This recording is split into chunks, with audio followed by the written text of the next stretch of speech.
एक व्यक्ति को रास्ते में यमराज मिल गए। वह व्यक्ति उन्हें पहचान नहीं सका।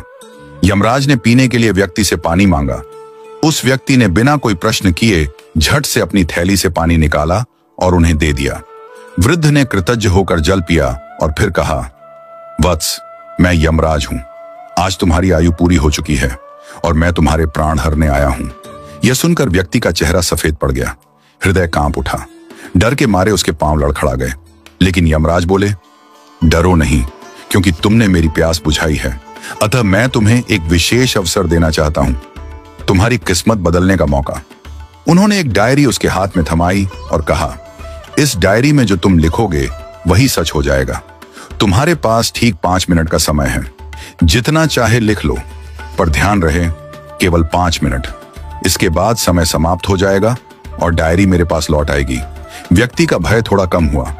वह सोचने लगा, अब तो मेरी किस्मत मेरे हाथ में है, मैं सब कुछ बदल सकता हूं। उसने जल्दी जल्दी डायरी खोलनी शुरू की। पहला पृष्ठ देखा। वहां लिखा था, तुम्हारा पड़ोसी रामदीन कल लॉटरी जीतकर करोड़पति बनने वाला है। व्यक्ति को ईर्ष्या हुई। उसने लिखा, रामदीन की लॉटरी रद्द हो जाए, वह गरीब ही रहे। दूसरा पृष्ठ लिखा था, तुम्हारा मित्र रघु चुनाव जीतकर मंत्री बनने वाला है। व्यक्ति ने लिखा, रघु चुनाव हार जाए, उसे अपमान झेलना पड़े। तीसरा पृष्ठ, तुम्हारा छोटा भाई विदेश जाकर बड़ा व्यापारी बनने वाला है। व्यक्ति फिर लिखता है, वह कभी विदेश न जा पाए, नौकरी के लिए भटके। इस प्रकार वह एक एक कर पृष्ठ पलटता रहा और हर पन्ने पर दूसरों की खुशियां मिटाने लगा। उसका मन ईर्ष्या और द्वेष से भर गया था। अंत में उसने डायरी का अंतिम पृष्ठ खोला। यह उसका अपना पृष्ठ था, जहां लिखा था, अब तुम अपने जीवन का भविष्य तय कर सकते हो।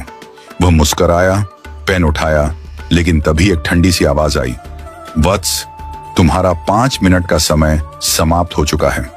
यमराज ने धीरे से डायरी उसके हाथ से ले ली और कहा, तुमने अपने जीवन का सबसे कीमती समय दूसरों का बुरा सोचने में बर्बाद कर दिया। न स्वयं के लिए कुछ लिखा, न अपने जीवन को सुधारने की कोशिश की। यह अवसर तुम्हें ईश्वर ने दिया था, पर तुमने अपनी दुर्बुद्धि से उसे खो दिया। अब पछताने से कुछ नहीं होगा। व्यक्ति फूट फूट कर रोने लगा। हे यमराज, एक मौका और दीजिए, बस एक बार। यमराज शांत स्वर में बोले, वत्स, समय और अवसर दोनों यदि एक बार निकल जाएं तो फिर लौट कर नहीं आते। यही सत्य है, यही धर्म है। और फिर यमराज अदृश्य हो गए। समय अनमोल है, इसे सोच समझकर उपयोग करो। ईर्ष्या और द्वेष जीवन को नष्ट कर देते हैं। यदि ईश्वर तुम्हें कोई शक्ति या अवसर देता है तो उसका उपयोग अपने और दूसरों के कल्याण के लिए करो। दूसरों का बुरा चाहने से तुम्हारा भला नहीं होता। जो व्यक्ति अपने भाग्य को सुधारने की जगह दूसरों को गिराने में समय लगाता है, वह अंत में अपने हाथों अपनी ही हार लिख देता है।